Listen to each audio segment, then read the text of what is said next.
episode number 195 with Jason Froelich.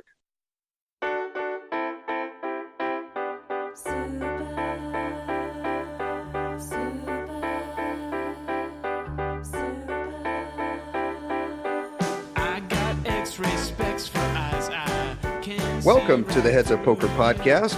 This is Steve Barton. And this is Mike. Hello, Mikey. You brought Jason to the show. You met him at your local card room, right? At Oceans? Yep. Right on. Yeah, I'm excited. He gave us a review on the podcast, Carlsbad Fish Company, and I read it. And I guess he got a hold of you, and then he got a hold of me, and then I found out, oh, the man plays poker and he sells fish. Right.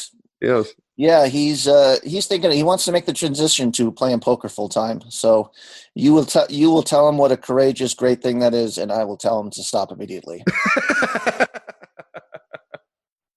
Yeah, we'll get the duality of that perspective there. Yes. But he does love poker for sure.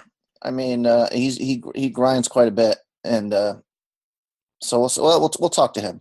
Yeah. He was telling me this last week, I think he put in 100 hours or something. I'm like, wow, talking about the month in terms of for the month. Yeah. I'm like, wow, that's, more than a part-time job, I think, 25 hours a week. That's quite a bit. Sure. Yeah. Yeah. Right on. Cool. Well, it's been a while since you and I have been on. I kind of feel like, when I'm flying into Vegas, and just as I get over the ridge there, and you can see the M and you can see the 15 going straight up into the strip, like I've been on a long vacation and I've finally come home. That's kind of how I feel now. Yeah. Oh, I'm sorry, Steve. I thought this was leading into a joke. Oh, I guess it was, but it's not flat. Yeah, Steve, Vegas, man. Love Vegas. Well, I might never go to that city ever again. Well, that's not true. There's a kid I know who just bought a house there. So I joked. I said, you're going to have to hold my wallet when I'm there and make sure I play nothing. Like, it hit me in the head if I play any tournaments or if I get in the pits. But who bought out there? Anyone we know? No one you know. No. Yeah, okay. Right on. Cool. Well, what have you been doing? You've just been playing a lot of cash. You had any tournaments? Yeah. What are you doing? No tournaments. I'm trying to think the last time we talked, Steve, if there's any. I know both of us got some personal stuff. How's your shoulder going? My shoulder's doing really good. I'm back at work full time. It's doing good. There are times where it's like, oh man, that kind of hurts. Like we were pulling hose yesterday, and I had the hose over my right shoulder, and as I was pulling it, I'm like, yeah, maybe I should put this over my left shoulder for the next few weeks. It's kind of tender. Right. But as far as strength, we have an annual fitness evaluation that we do every year, and I was stronger on this one since the injury than I was a year prior. So okay. That's good. So strength is pretty good. There's just some odd motions that, I kind of get it, but yeah, it's feeling really good. But how about those no fire, the fire, all the massive ridiculous fire, Steve, in Northern California here? I thought maybe we could talk about that a little bit. Yeah, that was pretty nuts at work for a while. I didn't go on any of the fires, but I worked all the way through Thanksgiving. Just kind of stuck at work holding down the fort while the other guys were gone. There's nothing really you can do when it's that's that awful. Like if people are screaming, help, bring the firemen in. I mean, they're talking about what a unique fire this was. I forget what they said. It's moving at like a half mile every 5 minutes, or right. It was moving at some ridiculous speed and ferocity that was kind of super rare, I guess, is what the gist of it was, what I gathered. You're right. There really isn't a whole lot that you can, well, how can I word this? It's like, there's nothing we're going to do as firemen to stop this thing until the wind dies, or, it's no longer going uphill. Maybe it's flat where it's creeping downhill, right? When it's that hot and dry, it just burns immensely fast. So basically what we do as firemen is we look across the mountain and we see groups of homes, and we kind of just do a triage, and we say, okay, we have 5 fire engines here, and there's probably 40 homes up on this hill. What groups of homes do we honestly have a realistic chance of saving? And you kind of look at the picture as a whole, and you see that this group of 5 or 6 homes has a boatload of trees and brush and dry grass around it. And this other one has a nice mowed lawn that almost looks like a golf course. And the nearest tree is probably 100 feet from the homes. Well, you send 1 or 2 engines up to the ones that, you have a chance of saving, and you bypass the ones that really don't have a shot. Maybe they're in this draw of a canyon. You're looking at where the fire is, and it's going to be there in the next 20 or 30 minutes. It's just not realistic. You're going to waste your time, and you could get your guys killed. So you pick and choose, and you triage the ones that realistically you can put your fire engine with the hoses in front of and have a chance of saving, and you avoid the ones that you can't.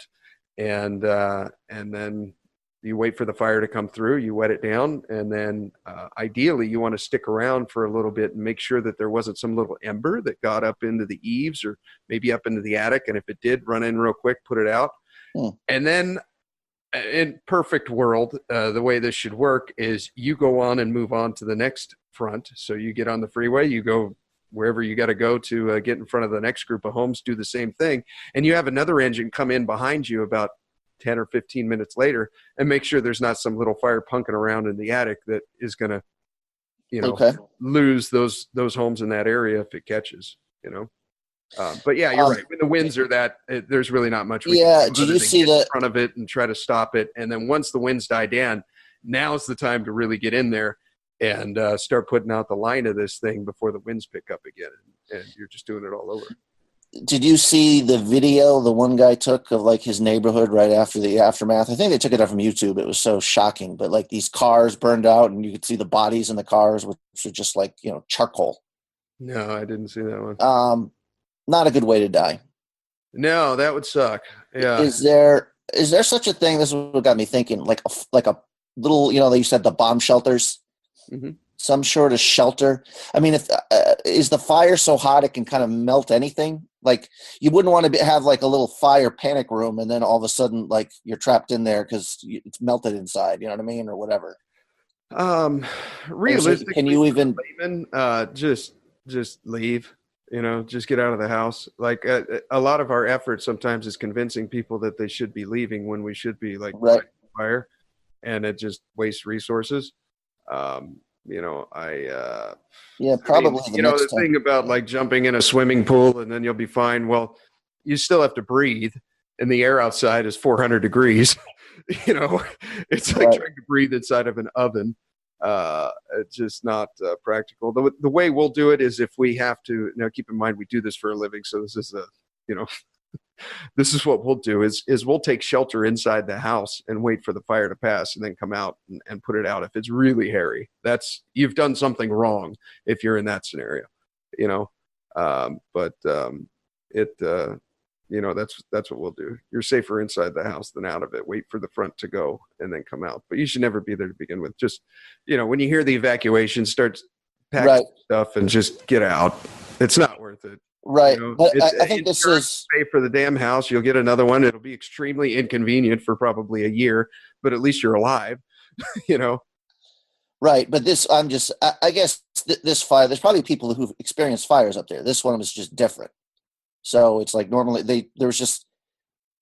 people thought they had time, or it never come in this direction before. But yeah, I guess that's the lesson here is to be just hyper vigilant. The next time someone says fire, just pack up and head out, Yeah. Throw your bag in the trunk and then go to where it's safe. It's not worth it. You just call in sick. Yeah, I've seen it so many times. I mean, I remember one up in Northern California when I was a kid working the fire season. This lady just wouldn't leave her home, and she burned up in her house. It was like she had a car in the driveway. Like we told her, I don't know what else we could do, and she wanted to stay, and that was it. Were you in your fire department closed when you went to meter, or were you? Oh yeah, we had a fire engine sitting out front. Okay. There's a giant header coming her way, and we I said, wasn't "Man, sure if you just showed up naked at her door and say, "Man, you need to come with me. It's not safe here." I was wearing a bathrobe." Okay. Okay. Stephen Quagmire Barton. Yes. Come with me, ma'am. Kitty. Yeah, exactly. What else I can't remember the last time we spoke. Did we talk about, the thing you saw it online, me getting hustled or robbed of $1,000? No, what happened here? Wow, this is kind of old news, but I'll quickly tell the story. I'm sorry? We're playing catch up. Yeah. I know you for Twitter, you just kind of go on for 20 minutes every week and just, you're a busy man. So, but I was, getting it all online. Anyways, I wanted play ACR, and I had money in my PayPal, but not my, and I didn't want to use my bank to deposit. It's just a pain in the ass. They charge like a big rate too, because it's some sort of international transaction, Yeah, for every $500 you put on, you got to pay like 65 or some crap. Right. So I put online, anyone have ACR for PayPal? Mm-hmm. And previously, by the way, I mean, just to defend that I'm not entirely stupid, but I am. But like a month or two earlier, I was like looking to sell Bitcoin. Mm-hmm. And the guy says, yeah, I'll send you PayPal for Bitcoin. And he's like, I'll even send it first. And this guy's Twitter account was weird. There was only he followed 5 people. And it was followed by 1. Okay. Right away, that's a warning sign. It's not someone's actually up on Twitter. He jumped on to make a specific transaction or something. You know what I mean?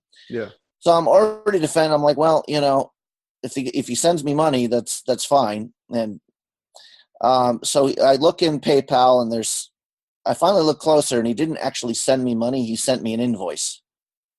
Where if I pressed whatever button, I send him money. So to potentially, if I did that one wrong, I would have sent him Bitcoin, and he would have taken money out of my PayPal account.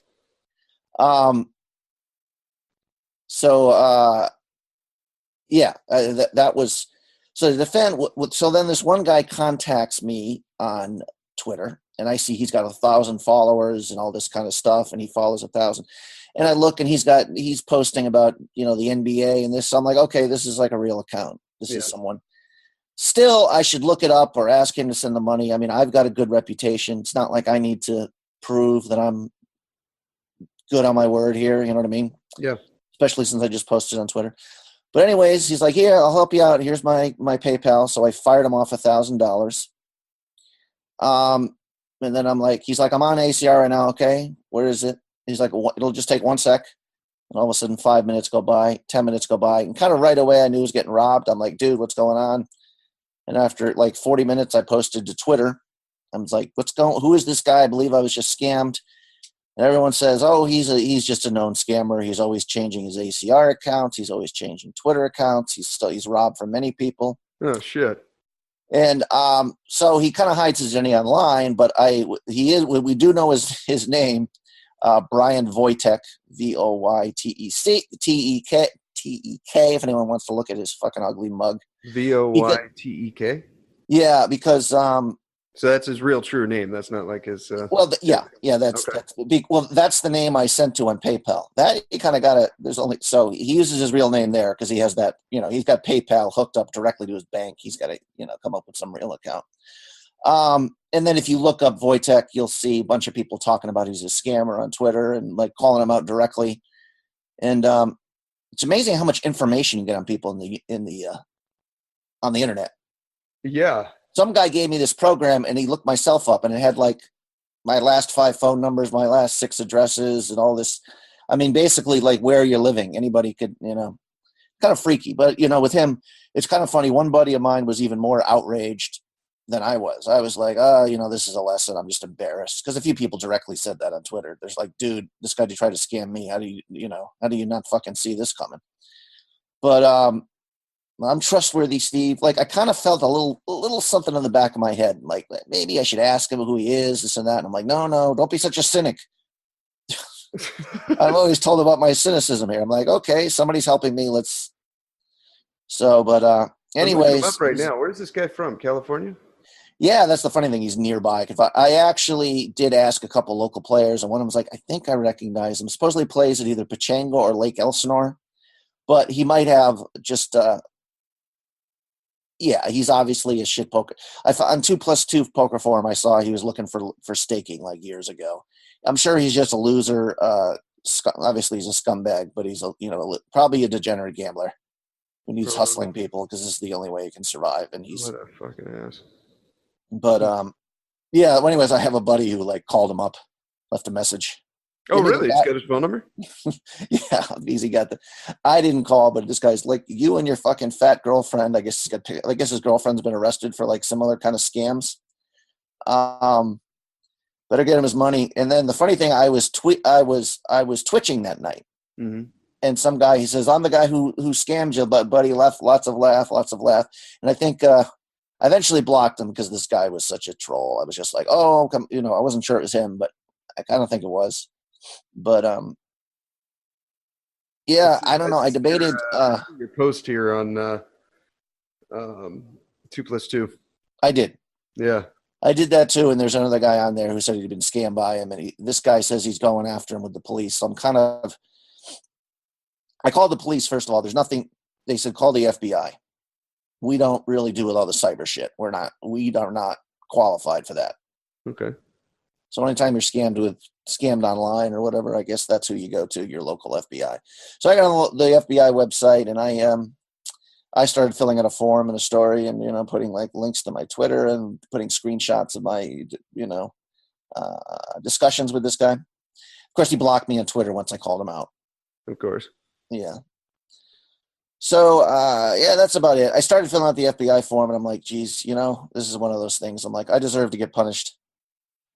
Well, it's also like, how many hours are you going to have to invest and still probably not get your money back? And right, is it worth it? Yeah. Somebody like it kind of pissed me off. Everybody knew this guy's a scammer, and somehow he's still out there. But you can kill because everyone's like, oh yeah, this is a account for scam. I'm like, why is this not just public knowledge? Yeah. So, like, I feel like take one for the team. Someone from the poker community needs to step up and go after the guy. But I mean, there's just, I don't know.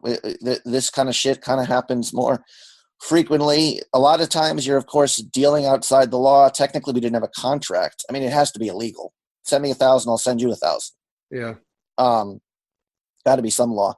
But there's different. I got one buddy who lent some chick $4,000. I mean, she had a good skill. She was talking about how she's a movie producer, this or that, and she was playing big at the table, so she's good action. She was down probably 10 or 12,000, but just, she was probably down to her last dollar. Another degenerate who just plays, even if they're down to, their last $5,000, they're going to put it all on a table at once. Yeah.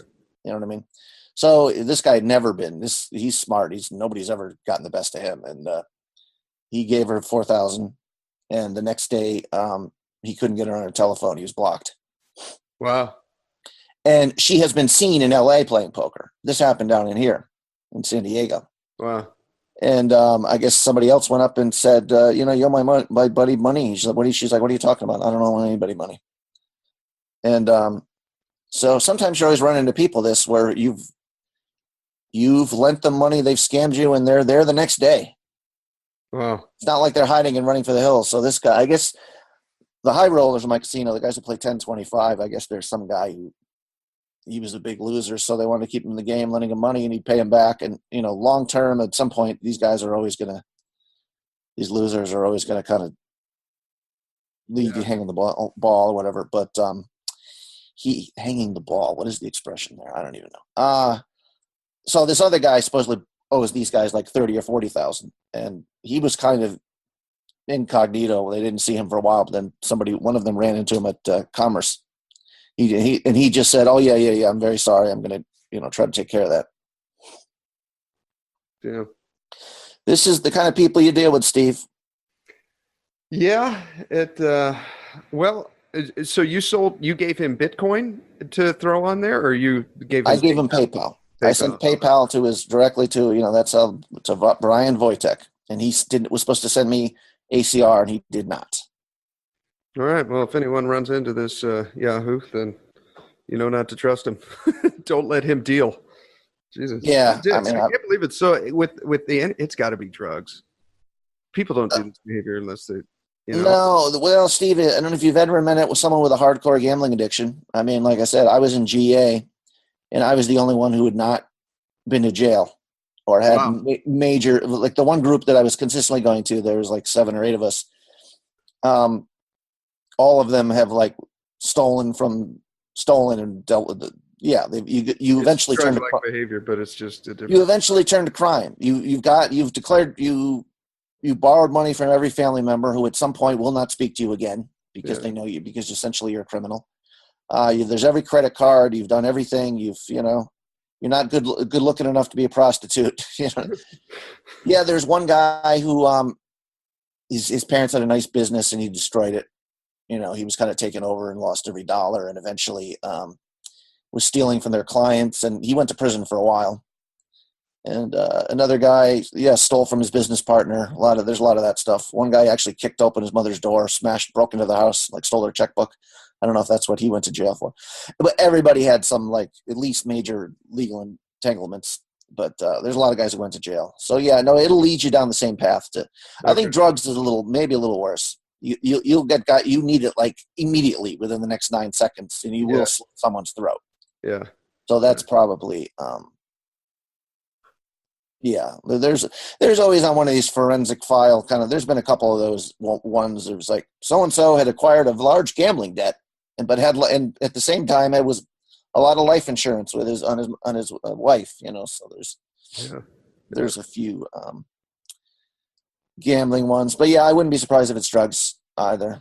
But either way, I guess he's got it down to an art form how to scam people. And somebody was even telling me, like on Twitter, he will have one account which will say, I'm willing to sell ACR here for looking to sell ACR, and then he'll have another account on Twitter saying, I've dealt with this man many times. He's very trustworthy. So you'll have one account where you'll vouch for the guy, and one, Yeah. Okay. Anyways, you just feel violated. It just is terrible. You do. Yeah. Back to poker. My best ever month, Steve. I'm going through right now. Nice. How we doing? Just in time. Every time I'm ready to kill myself, I make $300 and decide I'll hold on for a little longer. How many hours have you done this month? A lot of hours. 235 hours so far. Wow, so, that's impressive. Yeah, it's kind of too much. I don't mind it, Steve. This is why I want to become a poker player. I like playing, although at a certain point your body starts normally my back starts to hurt at like 8 or 10 hours into a session. And last night I was there for like 4 hours and it was a struggle. How much have you made this month? Big money, Steve. I'm expecting the punchline to be like $1,100 or something. What? No, I'm up like 32,000 this month. Wow, that's impressive. It's more. It's other people are astounded. I mean, this is as much money as you can make there. Yeah, all cash. Wow. Pretty much more money than I've made the rest of the year. Or you know what I mean? It's like just unprecedented. There's one guy that is a game changer there, not just for how he plays, but he comes in and like. He just wants to. He's down like within. He just likes to gamble. He's worth millions and millions and millions, and every few months he comes into Ocean, or maybe 2 or 3 times a year. And I did pretty well off him, but it's just like typical. We'll play. He wants the games to be bigger, so we would adjust and play 5-5 at some point. But like at one point at 5-5, he had it up to. He was in the game for $50,000. Wow. And cashed out though for for 37 or something. I mean, this was a unique night. Normally he would play 5-5 and he's great action. And this night just decided to. So because I'm so poor, Steve, and poker really has gone pretty badly for me, other than this month, it's kind of interesting how to approach these situations. Yeah. Some of these guys with a big bankroll are going to sit there and play every dollar with them. And if they think they're a great pro, they don't mind playing $20,000 effective, 2,000 big blinds. But A, I'm not that great. And B, I just really needed money. So there's a lot of nights. He played there like 6 or 7 nights. And I think my average win was probably 3,000, 2,500. Wow. Nice. But a lot of the time it would be getting up. One night I did take it in the ass big time, which is you just going to happen. He's actually good at poker. He just likes to gamble. Okay. He'll have it up to 10,000 and be playing well. And then somebody will shove and he'll call. He called once with 9-4 off for like $1,400 and won. Wow. So he just loves poker but we might not see him for another 8 months. So so this month is just, you can't really duplicate. Last night I went in there and in an 800 cap game, I immediately gave away a buy-in and even some more. I was in the game for 1,900, but it didn't even matter. I cashed out for like 3,700 or something. Okay. So, enjoy it while it lasts. Like I said, this is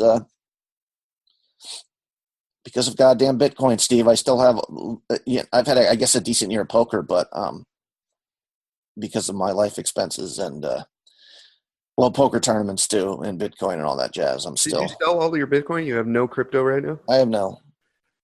You have no. I just had to get out. I'd love to. I told myself if it gets down to $2,000, I'm obligated to get online and grind a little more. Try to win some Bitcoin there, but I'm just grateful. I'm emotionally not having to deal with this right now, I guess is. That's kind of where I'm at. I've gotten to the point now with day trading where I think I'm ready to start doing real money, because I've had 3 sessions so far where I haven't made a misclick. I haven't accidentally bought the wrong one, or like I've kind of got a system down now where I'm not misclicking anymore. And well, I say not anymore. I've probably done 12 trades without a misclick, which is like 3 days worth. But I've got about 3K right now in all the crypto, altcoin, everything. I'm thinking about just cashing that out, moving that over to day trading and just doing that. The thing that keeps me from doing it is like the pattern of it going up around this time of the year. Yeah, the issue is that altcoin. It's like when Bitcoin like makes a return, which it will. Like, isn't there just going to be a whole bunch of new altcoins with better technology, and all this shit's going to be crap? I don't know. So that's like some of them like I don't know, Steve. I'm just glad I'm out. So I'm not going to say. Somebody was using like an economic term. This one guy is like, well, those altcoins have gone down so much. Some of them from their height, like 97, 98%. Mm-hmm. He's like, it's a sunken cost.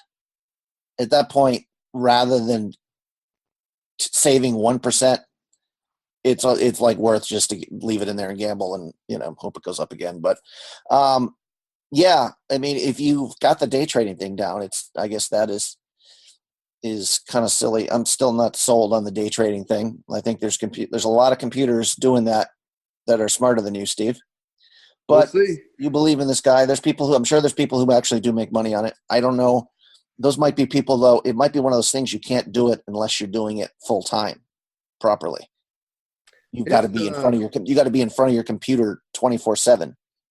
I found that the best time to do it is, at least in California time, is about 7:30 in the morning until about 11:30 or noon. So like 4.5 hours ish, something like that. If you start doing it beyond 11:30, like if you don't have your last trade in by 11:30, the market's so volatile that last hour and a half that like I wouldn't know how to make money there. But during that time, about an hour after the market opens until about an hour and a half before it closes, that's the most predictable. It's the slowest moving, and that's where you can get your trades. On a slow day, you may get 1 trade or maybe only 0, which is frustrating as hell when it's just a sideways day and it's not really going up, it's not going down, and it's not going up or down enough to make a profit. So you just feel like you just folded every hand in a tournament and got blinded out.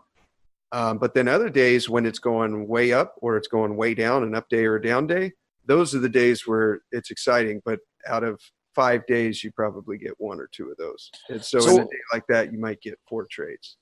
So what's the rake are you paying basically on like, is every transaction basically you're paying 2% rake? I mean, You're paying it's playing blackjack, but you're the card.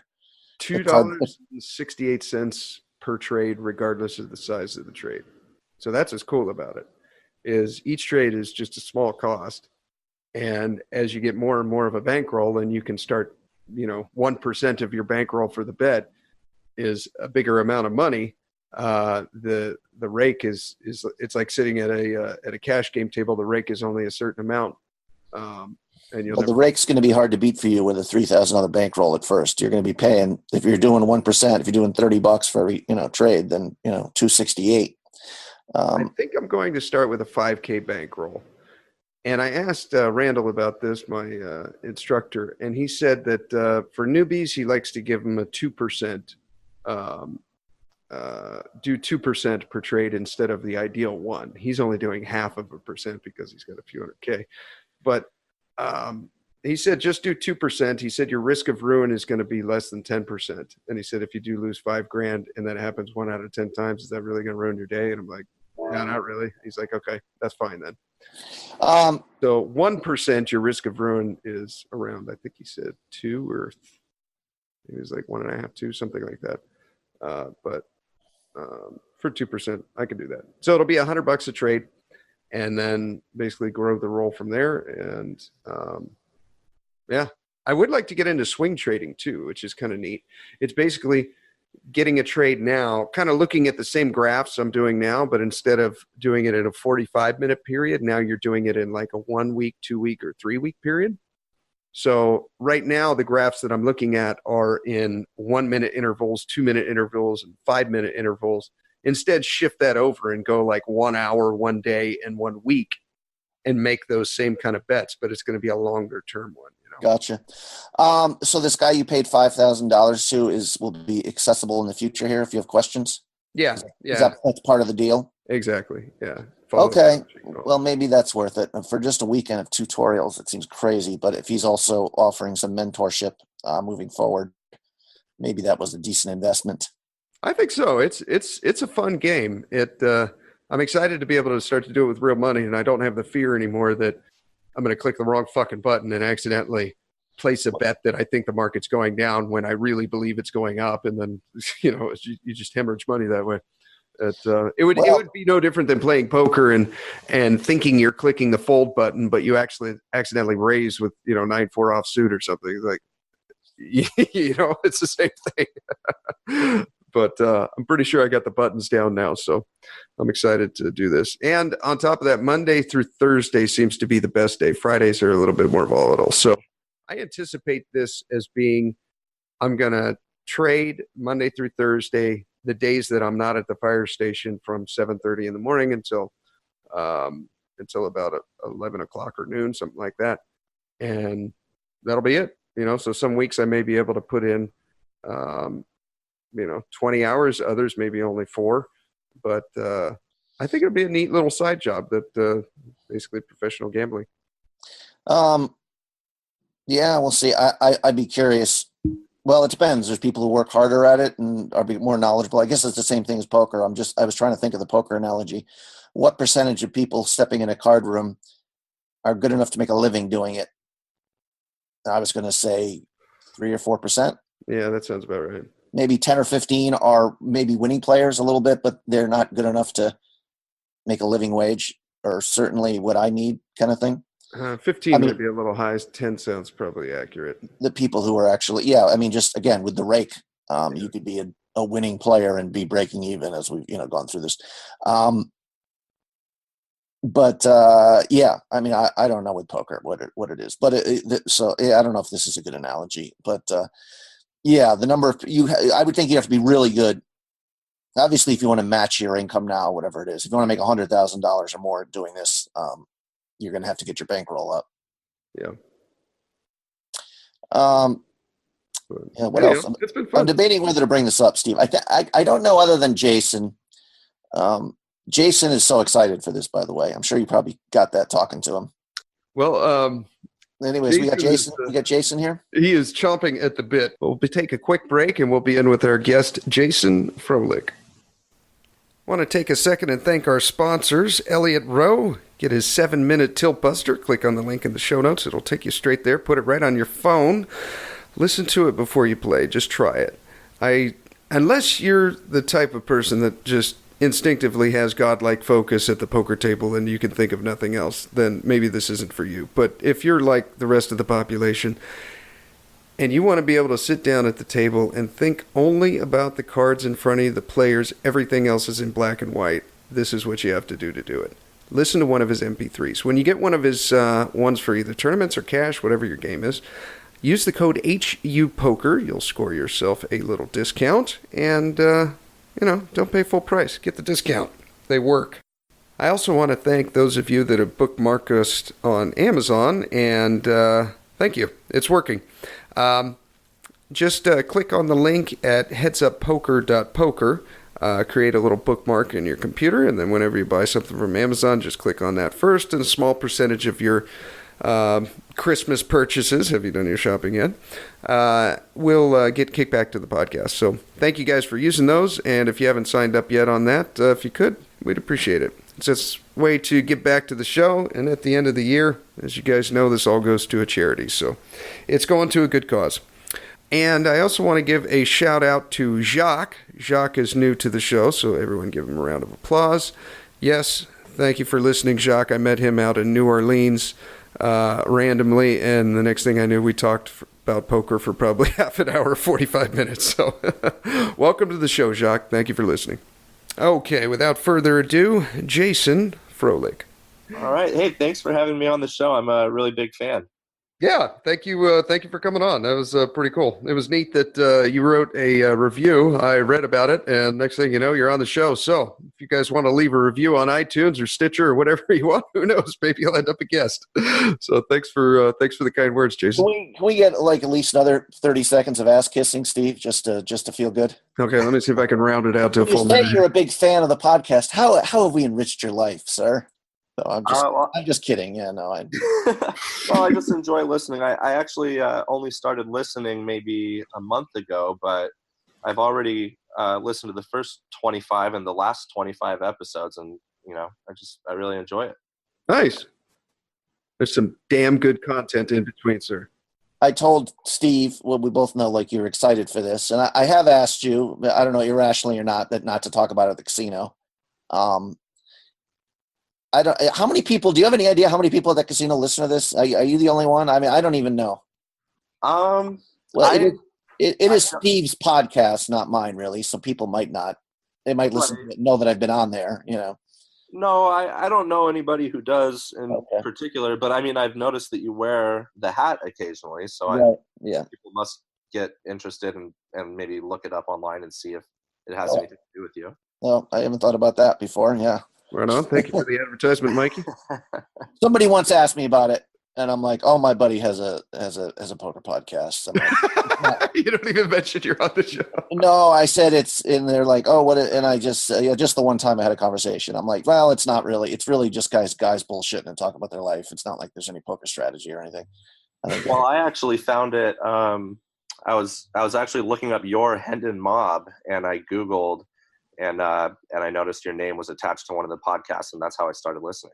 Okay. Cool.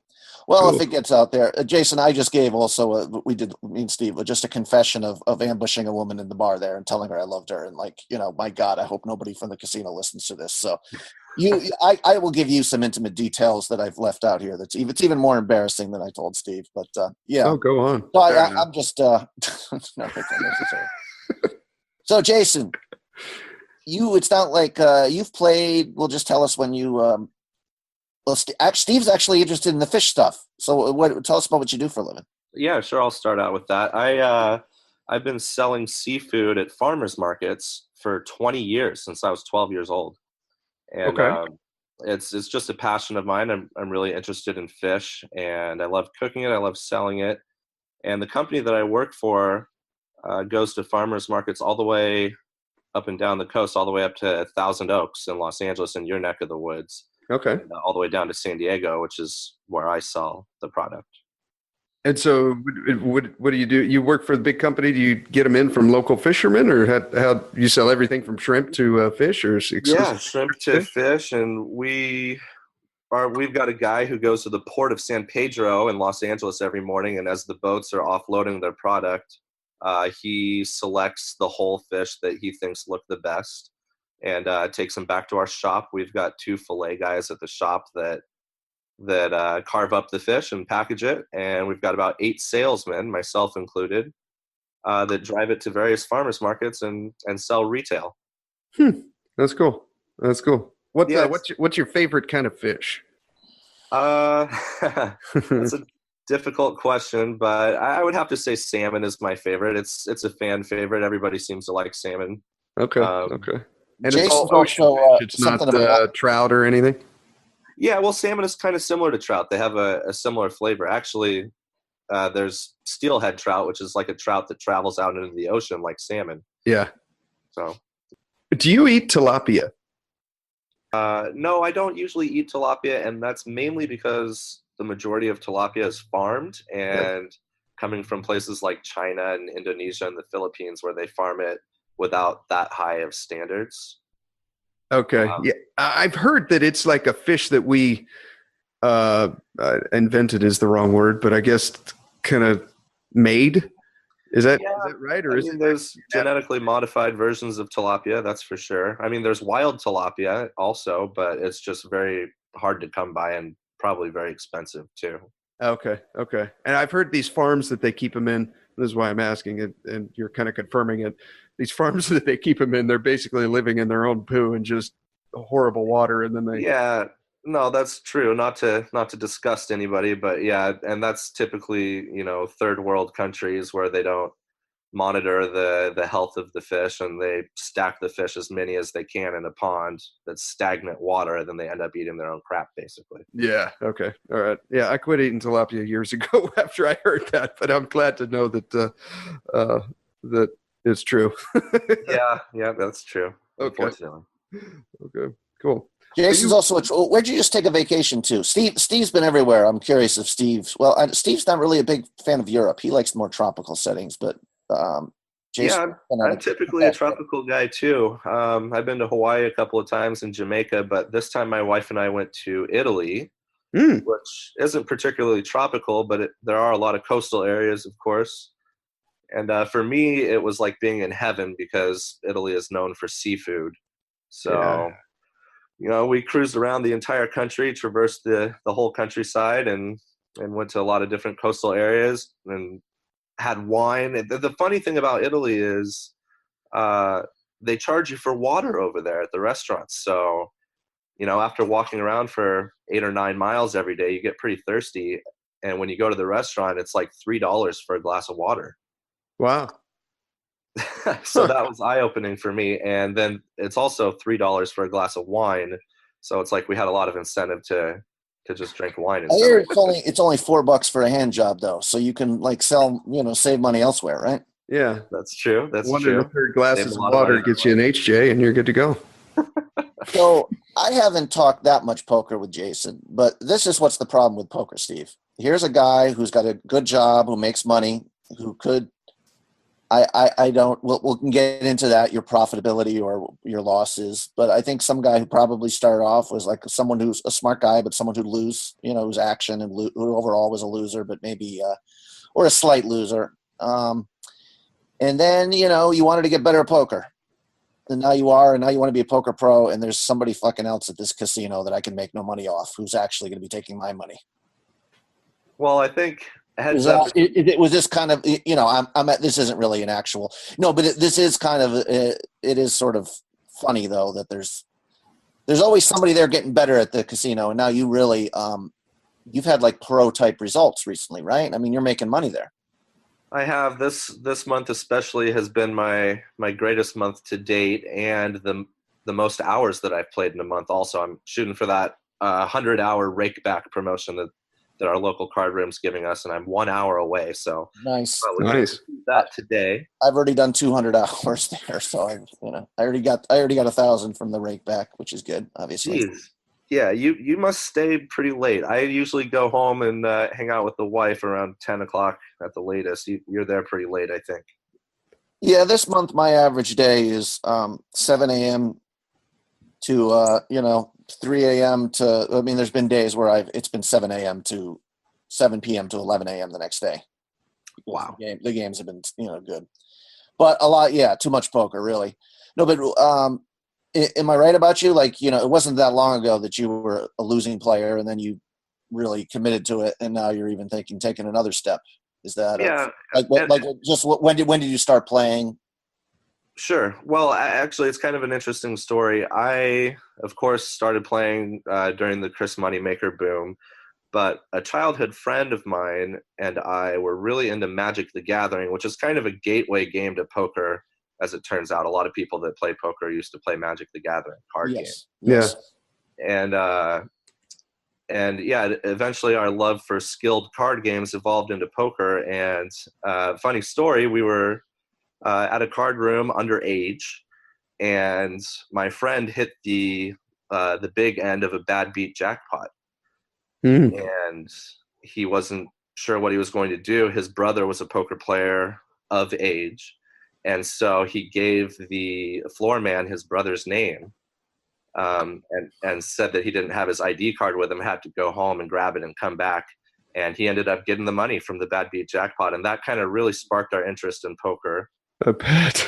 That's awesome. Yeah, it's pretty cool. That was back in 2005. And what was he? I'll be curious what his mental state with that fake ID racing back towards the casino. Like, God, like, can I get arrested for this? Will I just fail? How did I, this is fucking bullshit if I don't get my money. This is a very sly guy. He is very smooth. He was, everybody kind of loved him in high school and middle school. He's just kind of, nothing wrong happens to this guy. He's used to getting what he wants. Yeah, yep. He was confident. Very confident. And it turns out a year later, his brother won a WSOP bracelet for $750,000. Wow. That's nice. That family they're built for poker, and that's kind of how I got interested. I've been friends with this guy for a long time. And so I started playing casually, and in 2008, I actually banked a pretty big online tournament, $100 buy-in with 400 people, so it ended up being like $10,000 for first place. Nice. What site was this? This was on Party Poker. Party Poker. Oh, yes, I love that. Yes, this was before Black Friday, of course. Yeah. And from then I got a little bit more serious, but I was still kind of just a button clicker. I didn't really know a whole lot about strategy. And then only in the last 2 years or so, I've gotten really serious about it, and I even signed up for a membership with Upswing Poker, which has helped me out tremendously. Right. Mm-hmm. And I've really upped my hours at the local card room. I haven't been playing online much, but I play tournaments. I go out to Vegas 3 or 4 times a year for the Wynn Summer Classic and the World Series of Poker, and that's where I'm at now. So where were you? I gave a narrative of you, which I didn't know if it was true or not. But like 2 years ago, were you like a slightly losing, and last year you were slightly winning, and now you're just because of Upswing Poker or just absorbing poker material? Are you now? Yeah, have your results drastically changed in the last couple of years? Yeah, they have drastically changed, and the problem for me is I didn't really ever keep track of my results in the past. Only the last couple of years have I really kept track. But I would say I was a break-even player, or maybe losing at a very small clip before. And in this last year, I'm making about $20 an hour at between 2.5 and 5.5, which for me is great. Sure. Cool. So what do you, now that you've become a winning player and you look back at what you did 2 years ago, what do you think the biggest difference is? Oh, I think, well, for me, it was my pre-flop game, and I was just, playing probably way too many hands. And I've curtailed that and really sort of settled into pre-flop ranges and figuring out, based on where I am at the table, what position, what hands I should be opening and what hands I should be 3-betting, etc. Right. Yep. That's what I think the last time we played, like you like folded for like a long time, And I was like, and then you just picked up and probably left down a little bit, and not really giving a shit. Was my sense. Yeah, no, I think okay, I'm like, this is a poker pro, because this is what it is. Like 40% of the time you go in there, you're not on the right side of variance getting cards, and you're trying to steal some pots and win a little bit, or just not take it in the ass. Like yeah, no, you're completely right. I think patience is a big part of the game, and that's something that I didn't used to have, and it's something that I found I can kind of control a little bit better now. Yeah, I just get bored and like to play hands too, though. So me and you have, like, as much as I know certain hands are not supposed to be opening hands or 3-betting hands. Yeah, sometimes it's just hard to stick to those ranges if you're just getting shit cards. Yeah, of course. That may be why your variance is so high, Mikey. Yeah, well, I don't know, Steve. I've done pretty good this year. I've got 11 of 12 winning months, or 10 of 11, I guess. That's pretty damn good, yeah. I sometimes can. There's days where probably a top pro breaks even or wins a little bit, where I lose 1,500 just because I'm taking a few high variance spots. Yeah. Although I'm justifying some gambling early. I don't know if Jason did, because Jason he's one of those guys can really build up a stack like fast. Like you see Jason at the table and all of a sudden he's got 2,500. And I don't know if you do this consciously or if some other people, but I was listening to this one poker pro talk, and he liked the idea of gambling early in sessions. Or willing to take high variance spots. Actually, he said gambling, just because you want to, if you're starting with 150 big blinds, you want to have chips to cover any other poor or mediocre players who've chipped up. That's where the money is, stacking someone. Yeah, that's a good point. And you also want to set a table image that, might be more loose than your actual style. So you can get ahead at the beginning and make it look like you're a spazzy player, and then a new player who might think that you are, and you make that, hero call at the end or something. Although I got really nervous here. Talking about, we were bankroll management or some of the, not really nervous, but you played the big game. You've done that more than once. You played the 10-25 game, which is uncapped, and I'd say the average player at the table has about 15,000 in front of them. Yeah, that's true. So that's kind of an interesting story. I was thinking about that before coming on here. I had a tough session the night before in 5-5, and I think I texted you about that, Mike. And I woke up the next day and I thought, okay, I'm going to give it a shot here, and if I blow my load and don't win, then I'm going to go back down to 2-3 and build my bankroll back up. And if I do well, I'm going to pick up and leave and not come back to that game for a while. And I don't know what happened, but I didn't have to bluff once in the game. I got hit in the face with really good cards. And, truthfully, I had quad tens and I got paid off by the nut flush. And wow. That settled that day for me. So that was really nice. So, but you haven't been back. So this was like a one-time thing. You're like, my bankroll is back where I want it to be. Like, yeah, exactly. I under the idea that you got to take a shot every once in a while. Otherwise you can just be spinning your wheels forever and ever. Yeah. So I took the shot, and it just happened to be my day. I don't know. What is there a 5-10 there that you could have gone to instead of going from 5-5? Not really. Sometimes late at night, the 5-5 game sort of evolves into a 5-5-10 with a straddle. The straddle is the 10. But there isn't really a strict 5-10 game, even though Mike and I played in a 5-10 game last week when one of the juicier players came into the card room. Okay. If you remember that. Yeah, of course. What was I going to say? You're probably good enough now where you can recognize if you're dealing like 10-25. I mean, did you sense right away it was a little different? Like, these are some top pros. I better fucking play good and not do anything stupid. I mean, were you always on the defensive kind of in a certain level? Of course, I was playing with scared money, and actually my strategy going into the game was I'm going to sit here for 3 or 4 rounds of blinds, and if I don't get any good hands, I'm just going to pick up, and then maybe I've lost a couple $100, which is no big deal. But I just started getting hands right from the get-go, and so didn't really have to worry about it too much. Nice. Did you tell your wife that you had a big day, won a lot of money? Oh, yeah, of course. She was excited. You're not a real poker player, Steve. I mean, Jason, I'm sorry. Just stop playing. If you're not lying to people and hiding money under the couch, come on, you're missing half the fun, man. No, I'm kidding. No, I try to keep it real with my wife. She allows me to go and play whenever I want, which is a pretty big privilege, I think, for me. And so you're keeping track of your results. Is she interested in that? I mean, is this a little exciting for her? The seeing that you're one, oh my God, you know. I don't know that it's exciting per se, but you know, I do keep track of the results, and she's happy when I win, and she's pretty upset when I lose. But right. I think that's fair for any wife.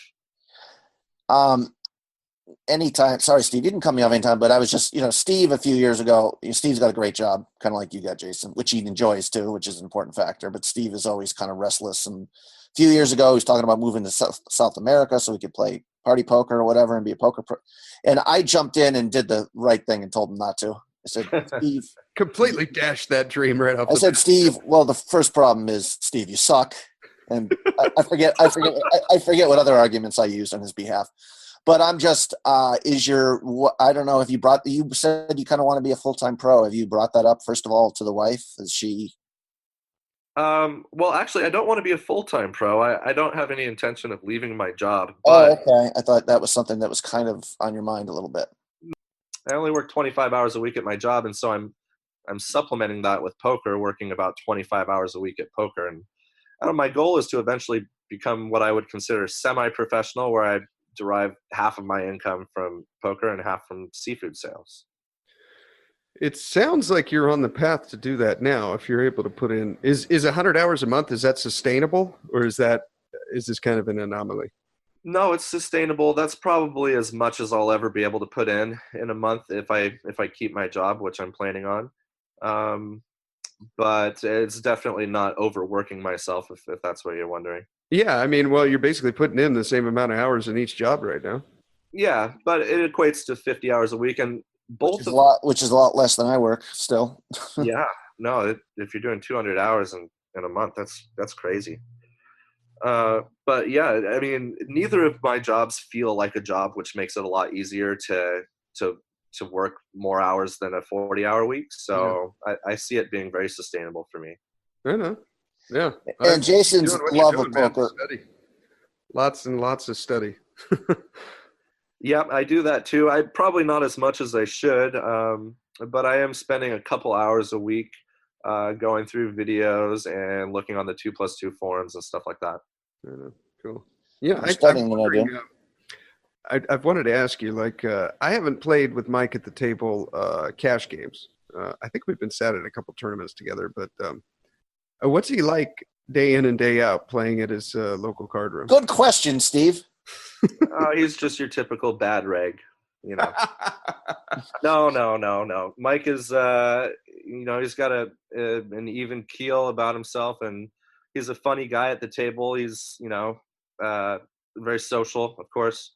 Actually, it's a funny story. The first encounter that I had with Mike at our local card room live in the 5-5 game, we were involved in a hand where it had gotten to the turn card, and I had a gut shot straight draw. Mm-hmm. And I was first to act, and I checked, and Mike checked back, and the river gave me the straight. Nice. And I bet big on the river. I think I overbet the pot, and Mike called with 2 pair. And I flipped over the straight, and Mike was a little bit frustrated and got up from the table and went outside and walked around for a bit. And one of the regulars at the table suggested that I needle Mike when he came back in. Okay, this guy obviously knows Mike and knows that Mike can get a little hot sometimes. Anyway. He actually offered to give you money to needle, didn't he? And you're like, no, I'm a principled man. I'll do it for free. That is exactly what I said. He offered me $10, and I said, I'll do it for free. And so Mike came back in and sat down, and he was on my immediate left. So we were sitting right next to each other. Mm-hmm. And I say, if you had just bet the turn, Mike, I would have folded the hand. And he looked over at me, one eyebrow raised, and said, do you want to go outside and talk about this some more? Oh, that's great. I don't think I said that, did I? And I said, do you really want to discuss this hand? I think that's something like that, something around those. I eventually explained the joke to Mike, and being a good sport, he laughed it off. I forgot about that, man. Yeah, that was fucking funny. Honestly, I didn't even remember that was you. Yeah, I remember the other guy, doing it, and who's just a man of mischief there. So yeah, yeah. So I'm surprised you haven't seen any of my total meltdowns, I guess. But I don't really have total meltdowns. I just have periods of sustained frustration where I stop talking to people and just am pissed off. Yeah, I've seen that, but I mean, I wouldn't consider it a meltdown or anything. It's just you quiet up a little bit and get focused on your game, which is a good thing to do. Yeah, I probably exaggerate my lack of for comedic purposes on this show sometimes. My lack of I play good poker most of the time. Yep, I would agree with that completely. If he has like one weakness that you can see as an outsider looking in, that it looks like if he were to tighten up, his game would get even better, what would it be? I mean, Mike is an aggressive player. Sometimes he, if he's 3-betting a pot pre-flop and he wants to c-bet, might just have ace-king, and it's kind of exploitable sometimes, I guess. But other than that, I don't know. It's he's a better player than I am, so it's hard for me to say that he has any leaks. What's his strongest attribute? I think his metagame is pretty good. I've noticed that sometimes he'll say certain things during a hand that might slow a player down or make him bet more. Yeah, that's something that I've noticed. Okay. Kind of cajoling people into calling when they might otherwise fold, stuff like that? Yeah, maybe. I remember a hand where he bet big on pre-flop and the flop came out and he said, "Oh dear," and one of the players on his left looked at him and bet, and then it turned out that Mike had a nut hand of some sort. So okay. Yeah. Okay. That's cool. Well, Jason definitely just one thing where I know he's going to do well is I've always said this is the number one factor if someone's going to succeed in poker is like how much do they love the game, really? Yeah. You know what I mean? Because you're always going to get better if you really enjoy the game. Oh, and I go to the casino happy every time.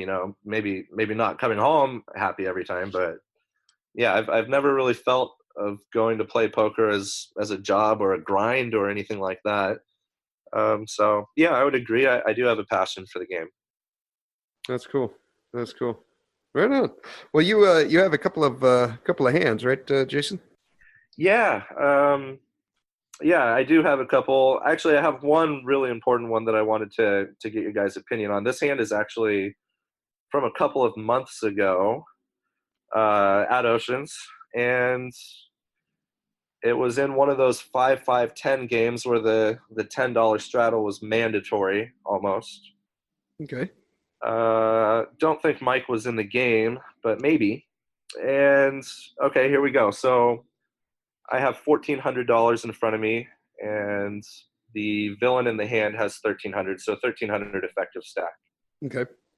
5-5, and with a 10 straddle, under the gun +2 raises to $25, and mid position, the very next guy makes it 125, and he's the villain in the hand. This guy I have a lot of history with. He likes to run over the table. He's a very aggressive player. He's probably one of the better 5-5 players in the entire card room. Mike, you probably know him. He's the reason the straddle is on. He's kind of the straddle captain. Gotcha. Okay, so he makes it 125. We're on the button with pocket tens, 10 of clubs, 10 of spades. And I guess this is the first decision. I know this guy's a better player than I am, so I don't particularly like getting involved in post-flop play with him. So I'm wondering, should we just flat here or should we raise? You want to go first, Mike? Yeah, I don't know. He 3-bets really wide, so I would cold for him. At least once a session, some as a bluff, frequently. Okay. Pocket tens is always a tough one, man. I can't tell. Like, I'm like, is this guy once I 3-bet a guy, and if a guy shoves, especially now that we have like an 800 cap game, I'm like, always, I'm like, am I supposed to call off with this hand against this guy who's probably reshoving with ace queen? And, obviously folding is the worst option. Yeah, definitely not in the plan to fold. And I think 4-bet folding is bad too. I don't, the one thing is you said the guy who opened was early position. So I don't necessarily, and he's got a bunch of people behind him. So he's probably not bluffing here as often as maybe your first instinct would be. So pocket tens is ahead of his range, but he's probably got a fairly strong range here. So I think you can flat. Okay. Yeah, Steve, what do you think? I like flatting too. With the stack size right here, he makes it 125. We're playing 1300 effective. That's essentially a tenth of a stack.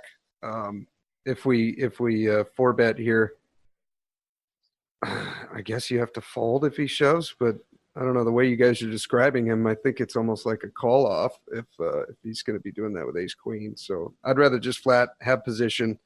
I think it's unlikely that the blinds are going to come into a 3-bet pot like that. And if you get more action from UTG2, I don't think your hand's any good. Okay. Yep. Good analysis. I did flat, and my reasoning was kind of what Mike said. Under the gun 2 is an early position raiser. And so if this next guy makes it 125 in mid position, he must have a strong hand, because I don't think he would play a weak hand versus an early position raise. Right. Even from early position, if he's on the button, he will 3-bet pretty wide. But here, like I said, he's got a few people behind him too, which is also a factor. So you decided just to flat? I did. And so there's 295 on the flop. Okay, wait. So hang on. So you flatted the blinds. They folded. The blinds folded. And the straddle folded. So straddle folded, and the original UTG. He folded as well. He folded as well. Okay, so we're heads up going to the flop. Heads up going to the flop, and the pot is 295. Flop comes out Jack of Hearts, 10 of Hearts, 4 of Hearts.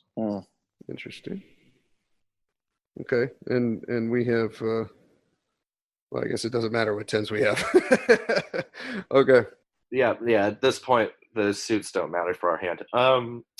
Okay, so 295 mid position makes it 125. Dylan makes it 125 again. The same bet. Same bet.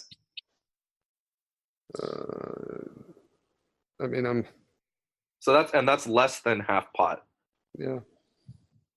There's something to be said about when people 3-bet pre-flop and then they make the same exact bet on the flop. It just kind of feels like I'm running through the Rolodex right now, and it never really feels like a nutted hand. It's kind of like I don't know how to describe it, like a feeler. Okay. What do you think, Mikey? You know this guy, I don't. Yeah, he's he usually c-bets pretty big, so that's why this one might be, like I said, this might be a little pro bet to get off cheap. I can't tell. I'm just debating whether just to flat or to raise here. I'm not going to get too much out of. I don't necessarily. He c-bets 100% of his range probably, so I don't know if we can't really narrow his range at this point by the size of his bet. Okay. He could have flopped the 8 high flush. He could have 2 black threes. I don't know. The question is what we're going to do. So what would be the benefit of raising here? Would that be just to deny a flush draw equity? Yeah, if he's got ace queen with ace of hearts, you charge him for it. If he has a set of fours, you charge him for it. If he's got king queen with the king of hearts, you charge him for it. Maybe, I don't know, if you raise here, is he ever calling with ace jack no heart? No. Probably not, right? Now ace of hearts. Basically, we're not trying to protect yes, I guess we're protecting our hand, but we're also charging him to draw out on us. Yeah, and to get called by worse. If he has ace of hearts Jack of spades, is he calling this all heart flop if you raise him here? If he has Jack of hearts, I'm sorry, what is it? Without a heart in his hand, it's hard for him to deal with a raise. Ace of hearts, Jack of spades? We established he's folding ace jack to a raise. Is he folding ace jack if he has the ace of hearts? So he's got the flush draw. No, he's reshoving and getting it in there probably. Possibly just calling. I don't know. Definitely not folding. My first instinct was to raise, but I guess if you think he's only, I mean, obviously you can't raise fold. My first instinct is to raise here. Like he's got to pay a little more to see a turn card. Then if he re-raises, I don't know. Well, I'm personally willing to get it in against this villain, but okay. Even in the worst case scenario, you're probably still 25% to win the hand. But you would be if he's shoving all queens, kings, and aces with a heart in his hand. I guess what's your table image? Has this guy seen you bluff? I'm sure he has. If you played a few hours with him, you like to bluff. Yeah, no, he knows my style. This is kind of early in this table, I think, but we have a history together of many sessions. So, yeah, he knows I like to bluff. So if I raised here, he could just call me if he has one heart. You know. You think he would shove if he had, like we're saying, the ace of hearts with a jack? Yeah. Ace of hearts with a jack. Queens with a heart? Is he shoving? I don't think he's shoving queens with a heart, honestly. Kings with a heart? Yeah, because I might have ace king or ace 10 with an ace of hearts or something like that. Okay, how about aces and kings? Would he shove those if you raised him? With and without a heart? Maybe without, he just flats. With a heart, would he shove those? Yeah, I think with a heart, definitely he would shove, but without, he probably just flats there. What do you think, Mike? Yeah, I'm liking to raise more and more. Yeah, although again, this is like for me, the way I've been playing the last months is I was kind of talking about Steve, how we had a very anomalous situation where this very rich man was playing very wild, and like against him, especially because we became pretty deep stacked. I mean, I think on 2 different occasions I had $10,000 on the table.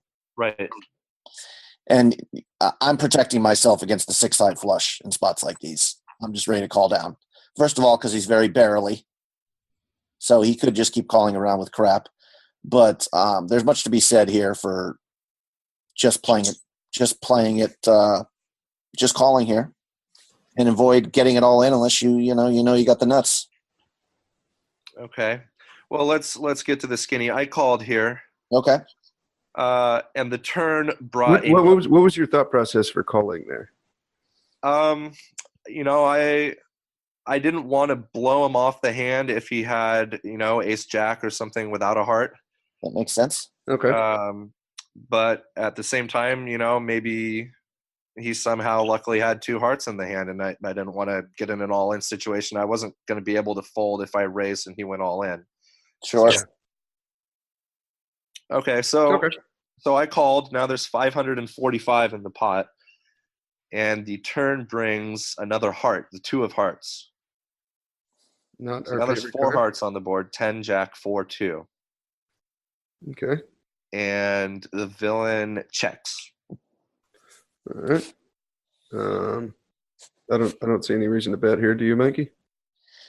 I think it might be a good idea to turn this hand into a bluff. Yeah, I kind of do. I kind of like that. Why is that? Well, I don't think he ever has the ace or king of hearts here. I think he bets.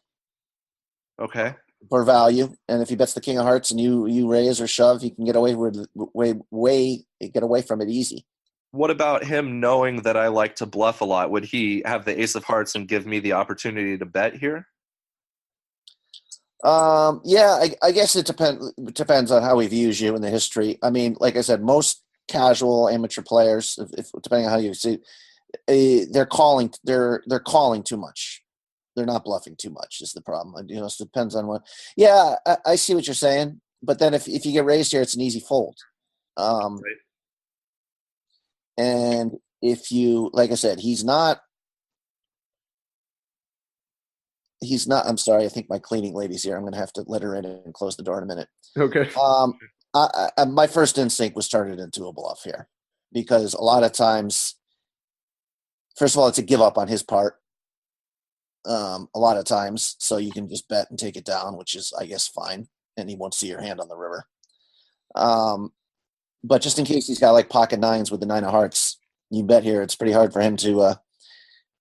He's going to fold, even if you're. Yeah, I think you're only. I think that's the benefit of the hand. I don't know. This one might be a Flopzilla question here. How many hearts are you getting him to fold? Well, that's Right. interesting. How often does he have that? Yeah, because the ace or king of hearts, that's 2 of them. The queen of hearts is the third one that could be in his range. But after that, the jack and the 10 are accounted for. So, like, is he really 3-betting there with like some 9 of heart in there, or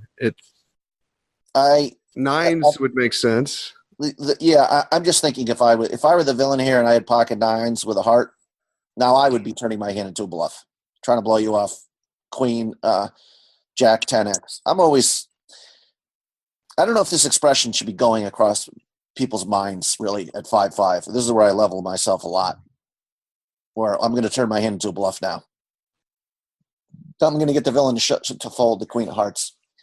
So there's much to be said where you still have the best hand here. What, 90% of the time we think, or well, no, not that high, but pretty high. Just check behind and see what he does in the river. Okay, well, that is what I did. I checked behind. And so there's still 545 in the pot, and the river brings a 2 of spades, which fills up the boat for me. Okay. Pretty card. Yeah, I liked it a lot. I was, at this point really hoping that the villain had a heart of any kind and that I would get paid off big. He checks again on the river, though. So what are we trying to get called by here? Which this villain, he probably, again, there's just because someone's aggressive and playing 3-betting a lot, doesn't mean they're trying to win every pot. Like this might just be a give up on his part. He might have ace, king of spades here, and just after the flop was just like, I ain't putting another $1 in. But so when we range him, a lot of times if people check a couple streets, the aggressive player, we think he has a value hand that he's just pot controlling. Okay. I mean, if we're talking about targeting value here, yes. If we think he's got more, then we should probably be going for thin value, right? If we think we're getting paid, or we could try to level him a bet really small. I would tell me what you think of this, Mikey. I was thinking of betting exactly 125 again. I don't know. I mean, the rule I always think of that Alex told me, you just don't get that many nutty hands. You just have to try to get all your chips in when it happens and get as much value as possible. So just hope this guy just checked the ace of hearts twice or something, or? No, I'm saying hope he calls with just the queen of hearts, with pocket queens with the queen of hearts and heroes, which is, I don't even know that's a hero call. So that I was going to say, just make it 350 or 400 and hope he's got that hand. Even Jason's bluffing this time. Yeah, even pot it. Because right now it's hard for him to put you on. The strength of your hand, I think, might be a little bit disguised because a lot of times if you've got the ace or the king of hearts, you're betting the turn. Okay, I got to run real quick here. Sorry. So I kind of like, in retrospect, what you were saying, Steve, about maybe betting really small and just, trying to get a little extra value out of the hand and hope that, he's got the queen of hearts, something like that. Well, I was hoping that he had something like Mike was saying, like nothing, ace high with no heart, and that he interprets this little tiny. It's almost an insulting bet, because you did this twice to me, and now I'm going to do it to you, kind of thing. Yeah, he bet 125 on the flop, and then now you're betting the same amount on the river. It's like this little. Your hand does not look strong when you do that, and you guys describe him as aggressive. Maybe this gets him to just. I think your whole trying to bet kind of small thing. I mean, this is kind of like a tournament player to level the guy. Okay. You know what I mean? Like in cash, I think the bigger question is just, what can I get paid with here? Yeah, you're probably right. But just quickly, I'm just trying to think if the over. Yeah, I was just going to say Jason's like if Jason has a flush on the turn, the villain thinks he's always betting it. So okay, why if you bomb it on the river here, like if you have a set on the flop, he's going to be raising it a lot, and it would be hard to put you on a hand here where if you bet big on the river. Okay. I'm saying you might get called by just a so heart. Yeah, if you think you got pocket eights with 8 heart or something. I always lean towards big sizing. Well, tell me what you guys think of this. My thinking here was we both checked the turn. I didn't raise him on the flop, and he checks again on the river. Maybe I should make it look like, all right, I'm going to buy this pot.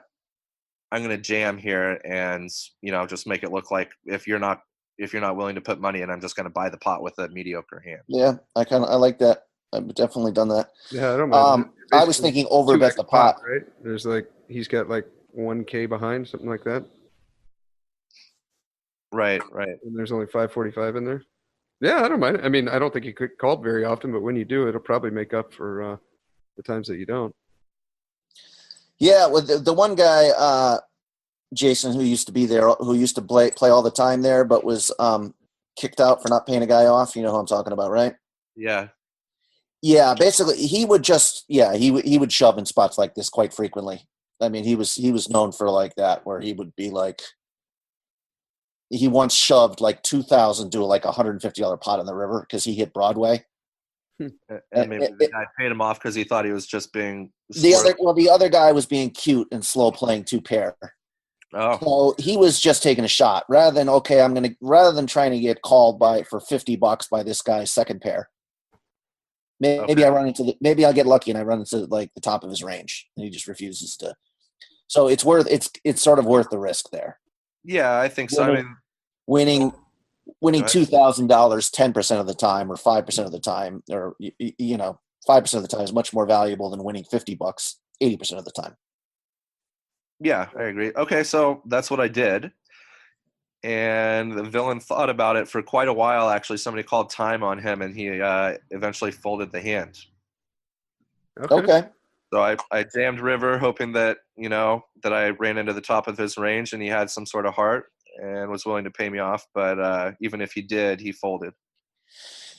Yeah, when in doubt, probably I have my little notes. I'm not someone who logs hands and studies and stuff. What I have little notes on my phone which I look at, and like one of them is like I think at the very top in like comps, it's like do not pay them off. Do not hero call is what I said. So this would probably he was thinking of heroing you, and probably decided against it because it's annoying to have to fold the best. It's annoying playing against casual players who can do this kind of shit that you're doing here, possibly with a bluff. You don't know. But yeah, he made the right fold. If he had the king of hearts or something, I think he made the right fold. Yep. I mean, we know he made the right fold because what you had. I'm just saying against your range. But I like it, man. I like it a lot. I was going to say overbet the pot. I didn't stop to ask. I guess you only had there was like 600 in the pot, and you had just probably this guy only had like 800 left or something.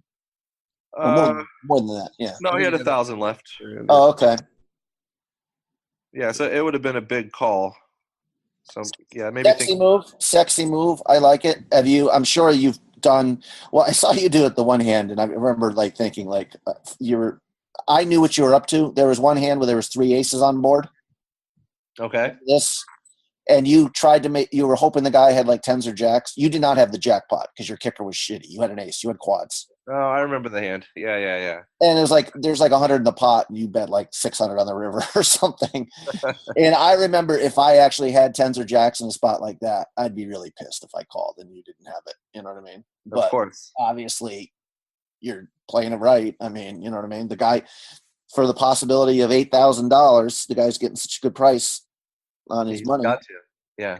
But the guy actually did fold, but I don't think he did not have a jackpot hand. I'm pretty sure. No. He folded very quickly. If you do that shit to me, I'll tell you honestly, I'll probably fold Jack's face up. Oh. and then the guy who makes the bet will feel like a fucking idiot, hopefully. Oh dear. Who's trying to be smart. I mean, if you had the jack, I mean, like I said, but I would think anyone at a jackpot would never do that. So I would be able to fold jacks there and be. I don't know if you didn't know the guy. I had ace 4, ace 5, I think. So no way it was going to be a jackpot. Right. No, you had to go, but I remember you overbet the pot pretty semi-significantly, if I recall properly. That move seems to work against people that you haven't played much with, the overbetting the pot, because I think they feel more often that it's a steal rather than you trying to get max value. I don't know. Yeah, I probably should do that. I do it in tournaments quite a bit, and I think pretty in really good spots and very fit. But I don't really do it nearly as much in cash. Actually, I did it in the cash game last night. Now that I think about it, there's about 200 in the pot in the river, and I bet 300 with nothing.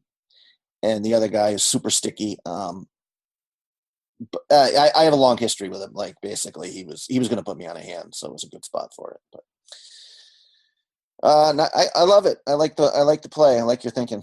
Yeah, I like this hand because there's a decision on every street, basically. So that's the reason that I wanted to go over that one. And again, the overall flow of the game. Now you're like somebody maybe people don't. Now you have to know your table image. You know what I mean? You can maybe if you're a guy who's willing to play for stacks all the time and possibly obviously the fact that this guy tanked makes you like the move because you probably almost got called. Yeah. Right. Especially a 3-minute, 4-minute tank, however long he was thinking. Yeah. Well, do you guys have any hands that you want to discuss? I don't. Do you, Mikey? I don't. I kind of have to leave. Actually, I'm sorry because I should have said it right away. The cleaning ladies are here. Okay. I would just like to. So where are we? You're just going to play more poker, Jason, I guess, right? I mean, what do you want to do to increase that win rate? I don't know if you have a target dollars amount or. Well, actually, that was something I was going to ask you guys about. I know that you listen to Elliot Roe a lot, and then that you guys are also subscribed to Tournament Poker Edge, and I'm a tournament player as well. I'm actually going out to Vegas in a couple of weeks for the Bellagio 5 Diamond Classic WPT event. I'm not buying into the main, but I'm going to try to satellite in to get in. Cool. So, I wanted to hear what you guys had to say about maybe subscriptions to either of those guys. I would. Have you tried Elliot Roe yet? I listened to the Tilt-Buster, the one you always talk about. Nice. But other than that, no. Okay. Do you feel how do you do it? Do you do it in your car before you go into the casino? What are you doing? Yeah, I've got my headphones. I just pop them in right before I go in. It's it's soothing. It's nice. But what else do they have to offer? I would get if you go to his website, you can click through the links that'll be in the show notes, and you play cash. So I would get he's got like the cash. His cash game ones. He's got 3 of them. And then he's also got some live tournament ones. So it doesn't sound like you're really playing online. No. Go with those. And, you can shoot around there. He's got other ones on bankroll management. Doesn't really sound like you have anything with that. Study boosters, whatever you want. I just listen to him about probably once a day. I always take a nap right after lunch, and that's when I listen to one. So it just kind of becomes this subconscious programming that will never hurt your poker game and only make it better, And if you do this every single time before you play, it naturally creates this good warm-up routine for getting in and playing cards. I just find myself so much more focused after I listen to him. So. Yeah, I was an athlete growing up. I did a lot of sports, and then I would always have a warm up routine, kind of a pregame mental game to get myself in the mood to do whatever I was doing. Running. Exactly the same thing. It's exactly the same thing, dude. Except this is a game of mental, and football they do a stretching and a warm up routine. Here we do one for our brain. Yeah. I would kind of. Tournament Poker Edge is a great resource for tournaments, for sure. I don't want to get you down on tournaments because there's fun, and this is. I'm on basically a massive downswing with tournaments. In live poker, I'm down live tournaments. I'm down over 60K, and I'm down 30. I've had a 30K downswing online the last 6 months. So, and it is kind of a different skill set. So you become a winning player in live cash. I would think that would be your focus, and Yeah, of course. push your most energy in there. Not that you can't study tournaments and all that kind of stuff. I think you kind of already know that. Make the tournaments fun. But you do have a style, which, like I said, at the cash table, you're tough because I don't know how much of it's just an image you try to. You look like a guy who's willing to play for his stack at any time. Yeah, I mean, And those are the guys who just terrify people at poker tournaments. Mm-hmm. You know what I mean? Where you just might have to call off your stack with one pair kind of shit. So, there's much about your game I think would transition well to poker tournaments for sure. Well, I mean, you've already had some success doing that, so you know that. Yep, of course. No, just got to know it isn't the. There's variance. Of course, you can deal with variance because more than I can because you got a good job. Yeah, obviously cash is the hourly, and poker is kind of like just going and having a fun time and hoping you strike gold. Right. Yeah. Basically, probably you're at a $20 an hour player working 100 hours a month. A bad month for you should be at most like losing 1,000 or 2,000, where you're gonna be winning. And especially you get better, you're gonna have 4 and 5K months.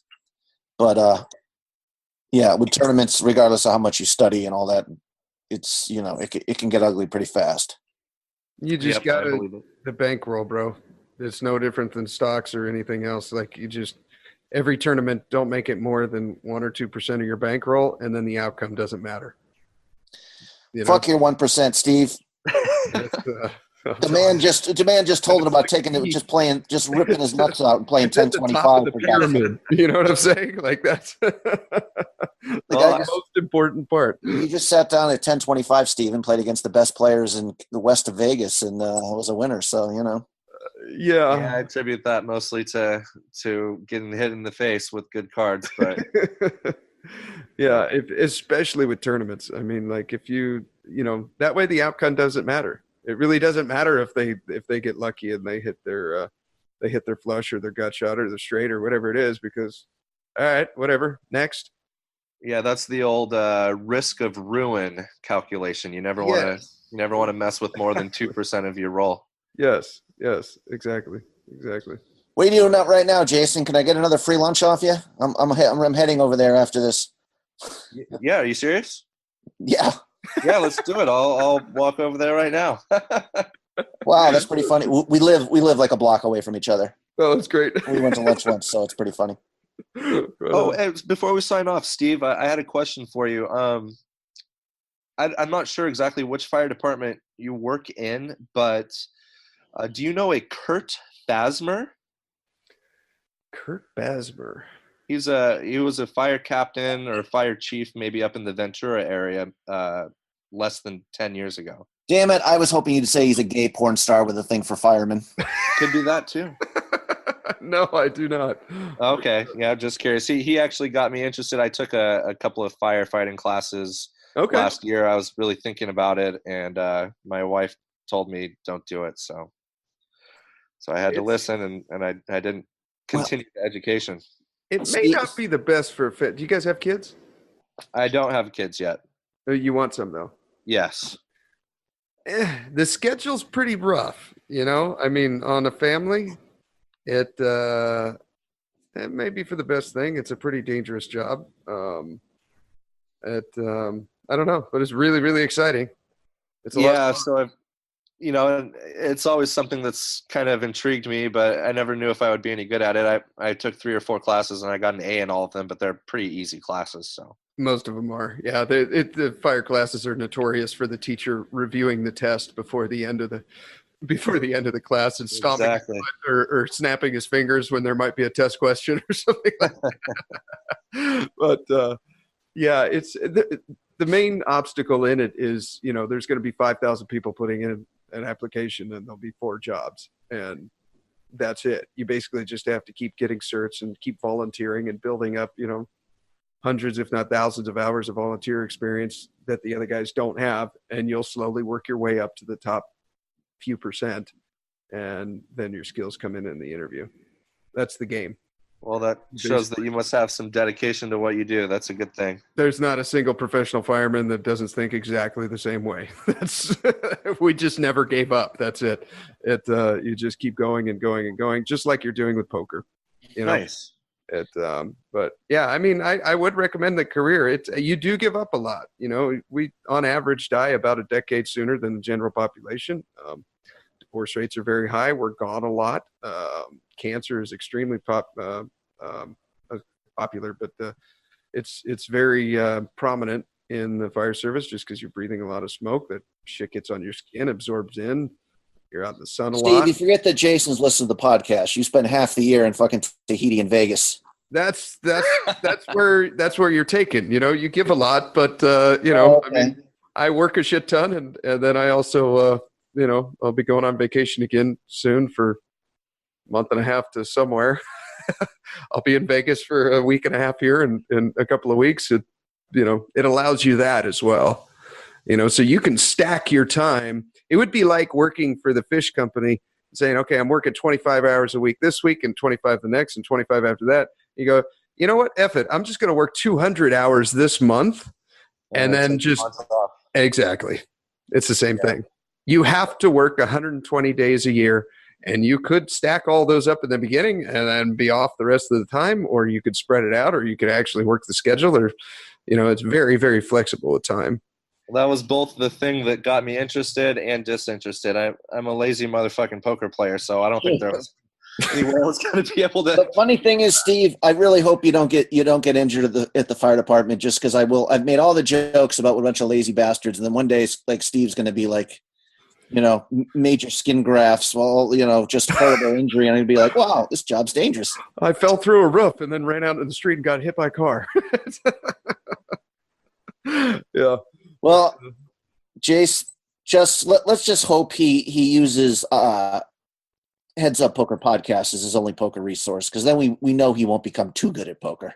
That's true. Because I like him as a winning player who's having fun. If he becomes a $60 an hour crusher there, because there's just not enough dead money in that place, man. Yeah, then you might have to move. To Los Angeles. I'll be moving to San Jose, and you'll be taking my seat at the table. Exactly. Well, we'll have to all hang out when Stevie comes down here for a visit soon. Yes. Sounds good. I'm sure both of you. December. I'll be out in Vegas December, I think 16th through like 22nd.